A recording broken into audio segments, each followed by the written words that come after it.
I do want to talk a little bit about presentations, sessions, and stuff coming up. What I want to talk about are your peers, right? Every year, there are sessions done by users, just like you, just like all the other attendees, but they actually, no, it was submit a talk, get it accepted, and they're doing a presentation. And not just that, there's also other sessions. There's also other things going on too. There's a speed geeking, right, which is happening from 5 to 6. This is really fun. I would have volunteered for this if it didn't conflict with the current sessions that I've already got going on, because I really enjoy speed geeking a lot. I think it's fun. You have 5 minutes where someone, they're Esri employees that are doing these for you.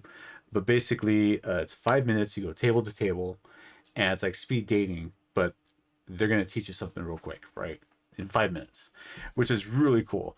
For me, I think the best part is the fact that, I get tired about talking the same subject every time. We do it about 12 times in like half an hour. It's 5 minutes, 5 times 12, right? So about 10, I'd say 8 to 10 times really, because there's a little bit of time people going around. But the idea is that it's talking about the same subject 8 times in 5 minutes, like repeating myself. That might think. So I would do like flashcards, right? Different topics and stuff like that, and just kind of boom, boom, boom, knock them out. I think that's fun. I really enjoy it, man. I think it's kind of stuff that really gets me going. I really wish I could have done it this year. Man, I'm missing out. But yeah, so that's a fun one too. There's also lightning talks, I believe. I don't see them. Maybe they're listed under social activities, network, social media teams, DevSummit party. I don't know. Maybe there aren't lightning talks this year. I thought there were. Those are also fun too. They're, again, those are like 5 minute presentations by, I think, users typically, right? So that's unfortunate if they're not there. But okay, let's talk about user presentations, right? Now, a second here. A second. Okay. So user presentations are great. Again, these are users submitting talks, talking about stuff that they do. And I think these are awesome at DevSummit and UC, because you don't know how many times when I was working, not at Esri, but local gov, and going to like these conferences, and I would find info in a user session from someone running into the same problems I did, right? It happens more than you think. You get stuck on something. It's a very, I don't want to say edge case scenario or something like that, but it's not really something, let's say, covered by support, right? It's like a type of thing you can't narrow down to just a basic, simple case. Or it's something that you are been trying to do or convince your agency to do, and you find information about it at user's presentation. And I think that's awesome. So definitely I recommend checking these out. Support your peers, right? It takes a lot of, especially if you're not used to presenting in front of a lot of people, it takes a lot of courage, and it takes a lot of guts to get up there and speak to a bunch of people and stare them in the eyes and hope that, you don't screw up. So I'm fully about supporting these. I get to moderate these every now and then.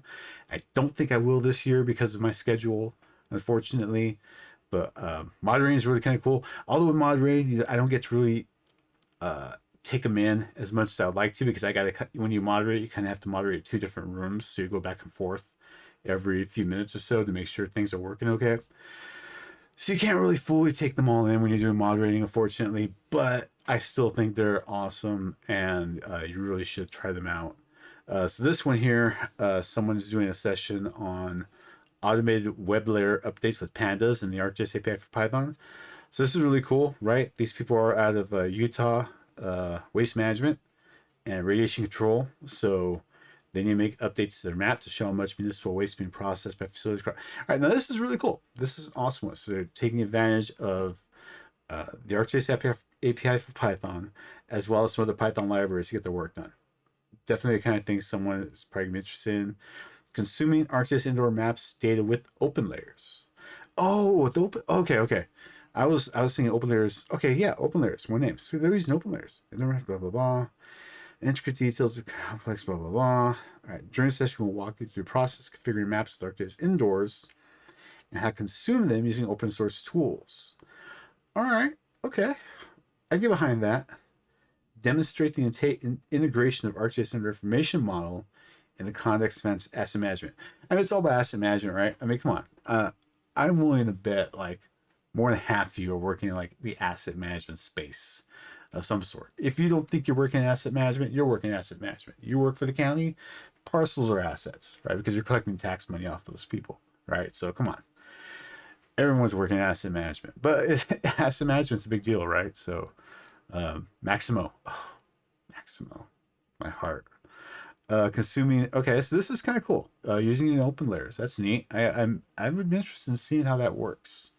That's pretty cool. OpenLayers is a nice mapping library. Yes, I work on the Maps SDK for JavaScript. Blah blah blah. I work at Esri. Yes, I know, whatever. But as far as like open source libraries go, like if you're working in Europe, something like that, you're probably working with OpenLayers. Let's be honest here. Doing stuff. So that's pretty cool. So we got one here, migrating from Mapbox to Esri via Map Libra. Okay, that's really cool. I know a lot of people migrated to Map Libra a while ago. So, okay. Mobile app to websites. No, so, and they're still bringing in the ArcGIS platform. You know, hey, whatever works for you. And I think a lot of the whole like ArcGIS platform and the ability to use like location services and base maps different places. If you're already using an open source solution, but you want to integrate ArcGIS stuff into it, this is probably a good session to look at. And it's something that the way the platform is built to be used, right? And if you're starting an evergreen project, then yeah, you probably should be using the tooling and SDKs that we provide. But that's not always the case. Sometimes you already got something in place. So hey, I'm not going to argue with it. Python to programmatically update attachments. This one, yeah, I can see this. So the City of Sacramento Fire Department. Okay, this is definitely something I can see being incredibly useful if you want to update your attachments, because I guess that would be a pretty meticulous thing to have to do one by one in online or portal, right? I don't do it, but I would imagine it kind of is. You have to kind of do a bunch of click through and stuff. Automation, man, it's huge. More Python. Look at the first one at the top. Are you guys doing JavaScript at all? I know there's a one Map Libra one, right? But come on. Implementation and migration from scheduled tasks to notebook server.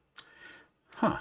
Okay. I don't use notebooks too often. I mean, I've the Python notebooks, Jupyter, right? Jupyter notebooks to test stuff out, but I don't really.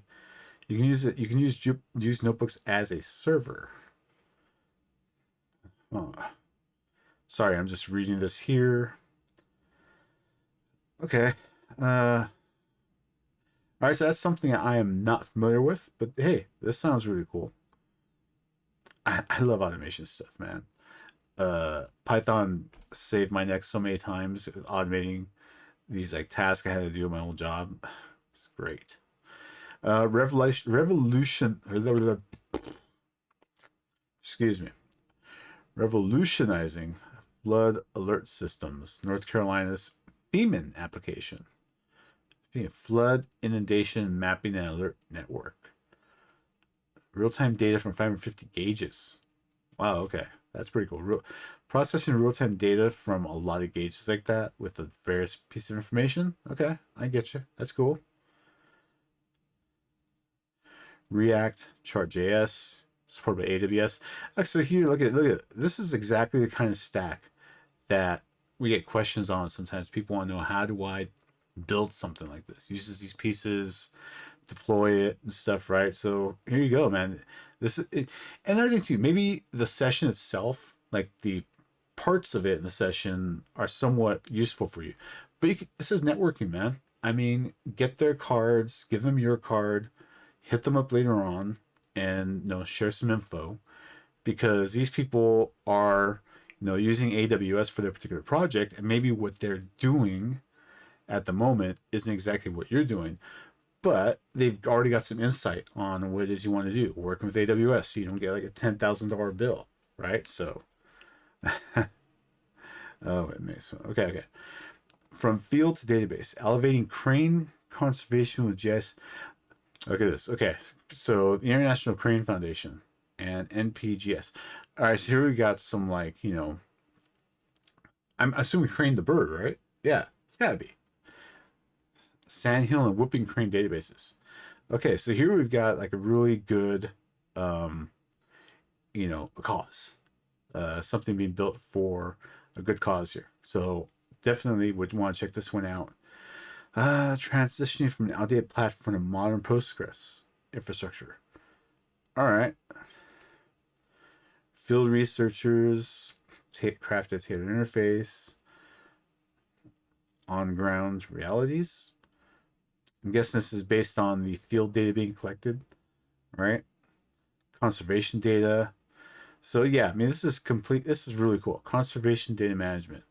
So all right, this is nice. I'm bet they're probably tracking where these the cranes are migrating and stuff. So all right, cranes migrate. I honestly, I don't know. I just said that because I'm assuming they do. And you want to preserve their areas they go. All right, more Python. What are you guys doing to me, man? Optimizing Python geoprocessing performance via parallel processing. Okay, so I guess this just means you want to run your Python task across multiple CPUs. Want to thread it out to so you distribute the work. So I'm guessing there's probably some good tips in here, maybe about chunking the work out across different pieces to get that performance boost. That's kind of cool. I like that. All right. This was pretty hardcore, man. What is this? Spatio temporal GCN models of road network to predict car crashes. All right, cool. I like that. So graph neural network. Okay, so bringing in a graph neural network. Blah blah blah. Okay, so this was really neat because I wonder what they're using for their. I wonder if they're using like an edge database. I'm sorry, like something like Spatial DB or something like that to help them with some of this work. This is really kind of cool. I dig this. My kid got in a car accident. She's fine. Not too long ago, and it really could use this one to predict if it might have been a risky intersection. But yeah, I like that. Okay, come on, man. Using quantum computing just solve the traveling salesperson problem. Okay, what kind of quantum computer are we talking about here? Where they got? Uh, yeah, when they visit each destination, use the most efficient route. All right, this is like interview question type of stuff that you would get asked, right? Uh, Okay. All right. All right. Quantum computers approach optimization problems in a way that offers significant performance increase. Helix has built a plugin for ArcGIS Pro that solves this problem using a quantum computer. All right, that sounds kind of cool. I mean, I know I was laughing at that a little because quantum computing. That sounds really kind of cool. Like, all right, it's just a plugin. I mean, it's a plugin that uses quantum computing, but it looks like they have it that it can help solve the problem. But all right, I'm down for that. All right, cool, cool.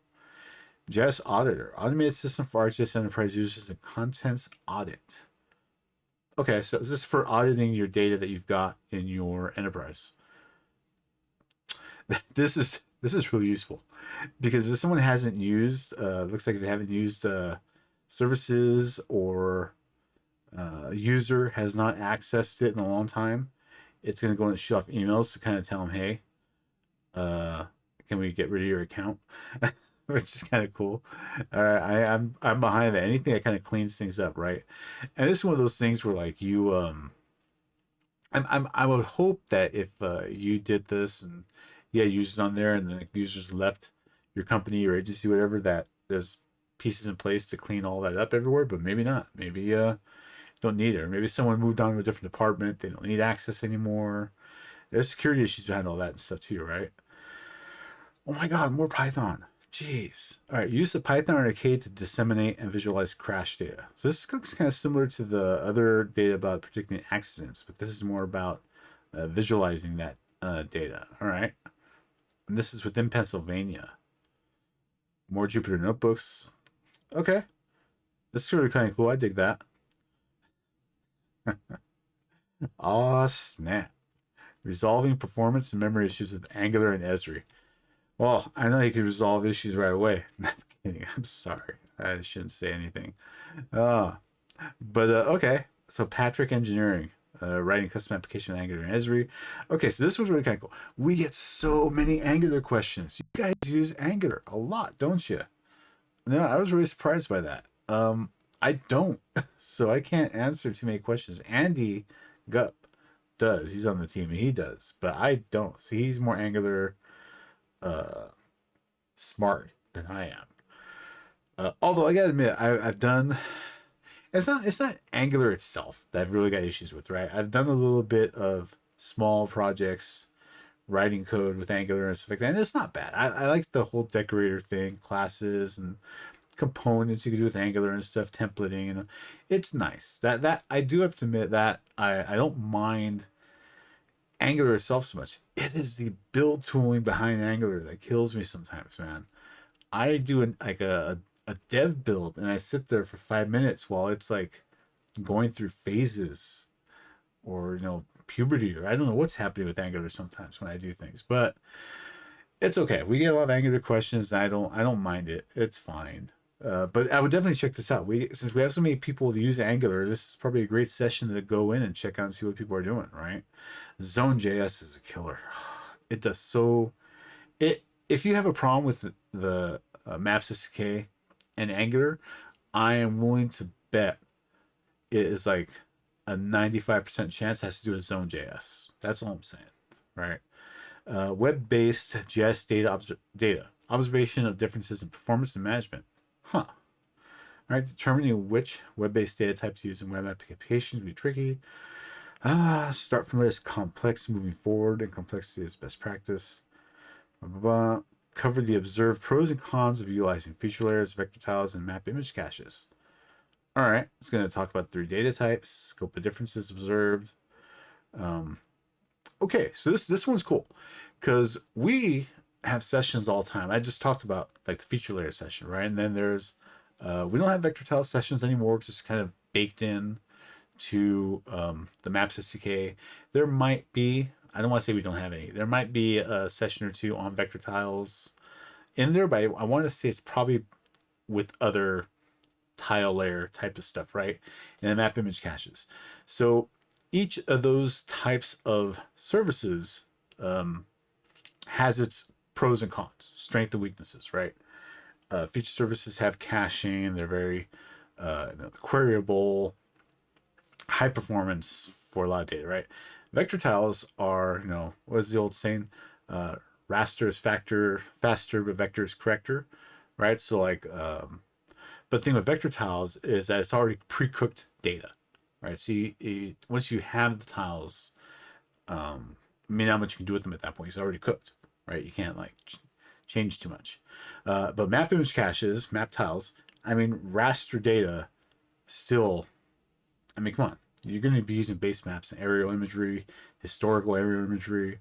There's different imagery data that's got bands and stuff in it that you can do some cool analysis with. So this is a cool session. Like they're looking at, let's see, differences include scripting for the upload process, performance capacity, client side versus server side, storage costs. This is always big, man. Storage costs is huge, and easy symbology changes after publication. So when I worked at LA County, we had a county-wide initiative to get imagery data. I want to say it was done every, I want to say every 2 to 3 years. They would do flybys unless like your city wanted like more frequent updates, and you can get that too, but you got to pay for it. But basically all the county put in a huge chunk of the funds along with some other county agencies like mine, and the cities would chip in as well for the imagery data across all of LA County. And you had an option. You could either just use the hosted data that the county would host, or you could get copies of the data that you want to host for yourself. But it was so much data.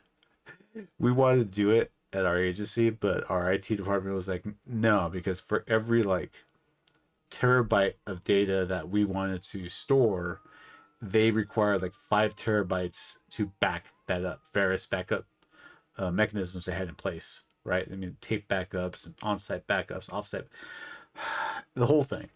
So we would take chunks of it. I think one year we did it. We did it the first couple of years, but I think after a while we just started using the public works hosted version instead, which is fine. It worked. It was great. But yeah, I mean, storage costs is something you really should consider once, well, consider. It's something that's going to hit you if you're working in an agency like that, no matter what. Streamlining ArcJS deployments to fueled by DevOps, DevOps and chicken. Oh my God. Chick-fil-A, modernizing a suite of technology platforms. All right, look at this. DevOps, SRE, left shifting. I'm gonna be honest with you right now. I don't know what left shifting security is, and maybe I'm in trouble. But that sounds cool. They apply best practices to the Esri systems. So we got some DevOps going on here. Okay, and they're using ArcGIS Monitor to alert, prevent outages. This is cool. Enterprise stuff. I really dig enterprise stuff because you guys get pretty creative with the kind of things that you do. Also with the kind of situations you end up having to be in because you're enterprise for a reason. You got to keep that data in house. Certain considerations and stuff. So yeah, things come up, man. Okay. This is cool. I like that. There we go. Using AWS serverless architecture for hosting static web application. Like this is okay. This is definitely one I think people should be checking out because, yeah, man. I mean, look, if you want to host something on AWS, that question comes up quite a bit. I don't think we have any doc or support stuff telling you how to host your data. It's not our call. We're not going to tell you how to do that, right? And there's so many different options out there. So this is really kind of a cool thing to check out and learn. So they're using AWS CloudFront, S3, Certificate Manager, AWS Pipeline. I've never used AWS Pipeline. I mean, CloudFront S3, yeah, but okay. This is cool. You guys should check that out. Developing a 3D platform for Victorian planning. Victoria's current Victoria what? Is that Canada? I don't know.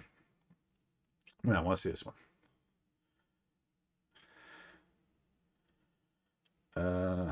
Department of Environment and that one. No, I guess I just don't know what Victoria is talking about. I don't know where Victoria is. I'm sorry. It sounds like an East Coast thing. But it sounds cool. Big build initiative. Planning department that's heavily in space technologies, plan out the state's future and assess the impacts of proposed developments. Okay, behind that, I get that, understand that.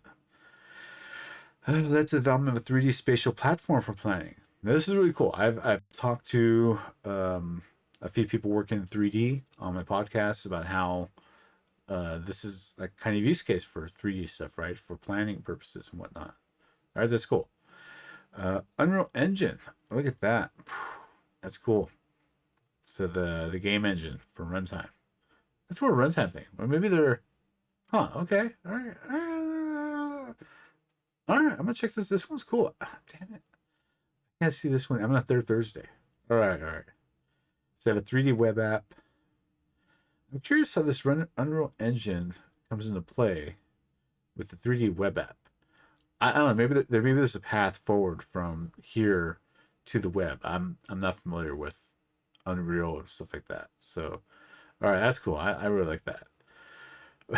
From Turing to Tobler, over the ARCJ Bridge, code to identify key skills. All right, so if you are a Python guy or something like that, you owe it to yourself to probably learn a little bit of R. For parsing data and stuff, right? I think this is pretty cool. And I haven't used the ArcJ Bridge. I've done some R stuff to kind of handle like CSVs and some other text-based files and stuff. But yeah, this is kind of neat. Sampling theory from Alan Turing, skill variance. Okay, so this is a technical session, man. This is something you can geek out on. I dig it. I'm behind that. That's cool. ArcGIS Pro and ChatGPT, making your workflows smart. All right, man. That's cool. I can get behind that one too. I ask ChatGPT all kinds of stupid questions sometimes, man. So, conversation with generate arcade expressions from their data. Now, this is cool. I'm curious as how they're going to show that it's generated from the data they have in the map. I wonder if it's doing like a little sampling of stuff or your selection or something and passing some fields. And yeah, okay, that's kind of cool. If you ever mess with like Chat GPT and like the APIs and stuff behind it, there's ways you can like give it context to your question, right? Like here is the data structure or something. Here is 10 features from this data structure. Yeah, there's some cool things you can do. Building damage assessment with deep learning models using ARCJ API for Python. Again, Python and deep learning stuff, ML and all that stuff, right?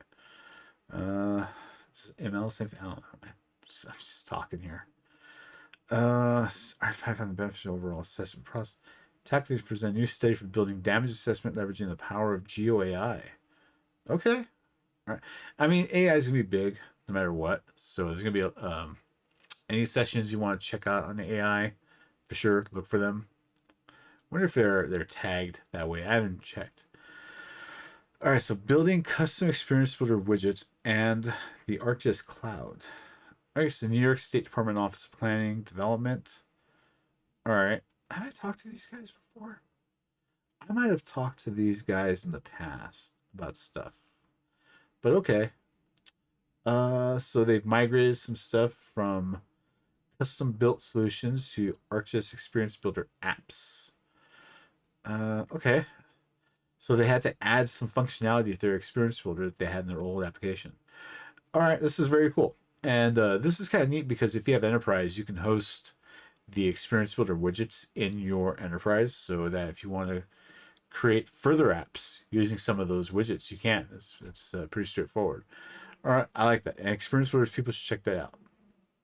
Customization of mobile solution to perform leak survey for gas utilities. Okay. I mean, wow, how many leaks are there on a regular basis? It's kind of scary. But all right, that's kind of cool. Or regulatory requirements. Yeah, anytime you have to do like regulatory stuff, EPA type stuff, yeah, there's gotta be processed. This is pretty cool. So I wonder if this started as a paper and then turning it into a session. All right, that's pretty neat. I dig that. Okay, experience builder development on Docker for Dummies. Docker for Dummies. I could never get away with the title like that for one of my sessions, like Web Components for Dummies. I couldn't do that, but users, you guys get some leeway here. All right, I'm behind it. I'm 100%. So I think it's pretty self-explanatory in the title. How to use ArcGIS Experiment Builder, develop it on Docker for Dummies. That's cool. So what else we got? Mobile field notes, digitizing field notes for PG&E electric engineers. All right, this is pretty cool. I mean, field work is massive, right? Collecting field data, field notes, stuff like that. So what are they doing here?